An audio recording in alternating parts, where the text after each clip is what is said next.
Picture this. You're in the exam hall, the clock is literally ticking down, and boom, you've just walked right into the examiner's 3-move chess trap without even realizing it.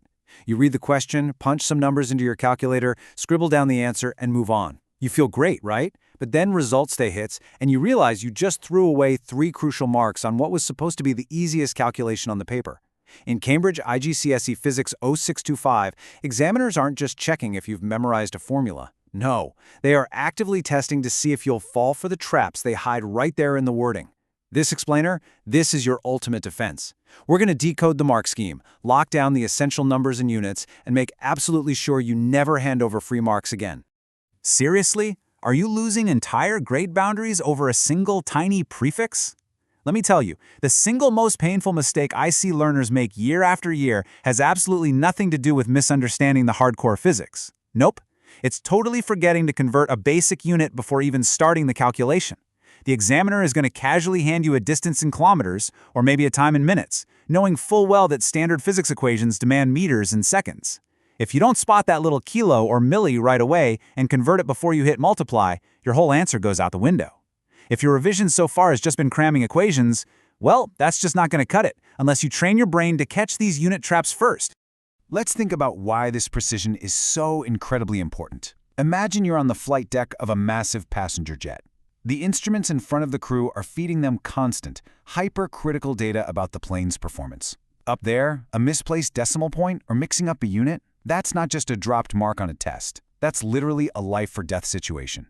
Now sure, your IGCSE physics exam isn't life or death, but the stakes for your academic future, they are incredibly high. Examiners want proof that you can handle data with the exact same laser-focused awareness that a pilot needs to fly a plane.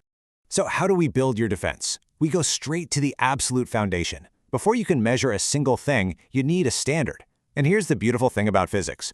Almost everything you're going to encounter is built on just 3 basic quantities. Just 3: length, mass, and time. Every crazy measurement in your practicals, every nightmare kinematics formula, it all eventually boils right down to combinations of these 3. Master length, mass, and time, and you control the board. It's really that simple. Now, the rulebook that governs these quantities is the SI system, or Sustained International Unities. It's a global, metric, decimal system, and honestly, this is your main framework for surviving the examiner's trap. The genius of the SI system is that you just divide or multiply by 10 to scale up or down. It makes perfect, logical sense. But here's the catch. You have to aggressively train yourself to look at a number and ask, wait, is this actually in standard SI units? If mass is in grams, you've got to flip it to kilograms. If time is in hours, you get it into seconds immediately. This is your very first quick win. Standardize before you calculate every single time. Okay, listen closely. In just a little bit, I'm going to reveal the examiner's secret clue. It's literally a single word that can change your final answer completely. But first, you need the numerical framework that makes spotting that clue totally obvious. Without this next framework I'm about to show you, even having the perfect units won't save your final answer from disaster. So how do we handle the massive extremes in physics? I mean, we're talking about everything from the mass of an entire planet down to the width of a human hair. We use the ultimate cheat code, the powers of 10 shorthand. This is a universally accepted, super clean way to write numbers, especially when they're mind-bogglingly large or microscopic. And more importantly, it stops you from dropping zeros. Dropping a zero is the #1 way students accidentally throw away perfectly good method marks. Let's see this in action. Take the number 4,000. Instead of dragging out all those zeros, we just condense it down. 4,000 is really just 4 times 10 times 10 times 10. So we simply write it as 4 times 10 to the power of 3. See? It's clean, it's fast, and there is absolutely zero room for you to miscount zeros when you're rushing to copy a number from the question paper to your answer sheet. Watch what happens as we scale this down. Take 40. That's just 4 times 10, right? Which means it's 4 times 10 to the power of 1. You can really start to see the pattern here. That little exponent up in the top right corner is basically a map. It tells you exactly how many places that decimal point has shifted. But what about when things get tiny and we drop below 0? Well, the shorthand handles decimals beautifully using negative powers. So 0.4 is just 4 divided by 10. We write that as 4 times 10 to the power of -1. The second you see that negative sign, it's a massive red flag waving at you saying, hey, we are dealing with a fraction of a whole number here. Let's take it even smaller. 0.004 is 4 divided by 1,000, which translates to 4 times 10 to the power of -3. So what's the big takeaway here? Nailing this powers of 10 shorthand isn't just about showing off your math skills. It is active examiner defense. It keeps your significant figures locked in, and it makes handling tricky little prefixes like milli, micro, kilo, and mega completely foolproof. All right, it's challenge time. Let's see if you can spot the exam error. Imagine a student is working out the speed of a toy car. They crunch the numbers, feeling super confident, and they write down speed equals 5. Okay, what is missing there? Take a split second and predict the mistake. If you're just writing down a naked number like that in an exam, well, you've just handed the examiner your hard-earned marks on a silver platter.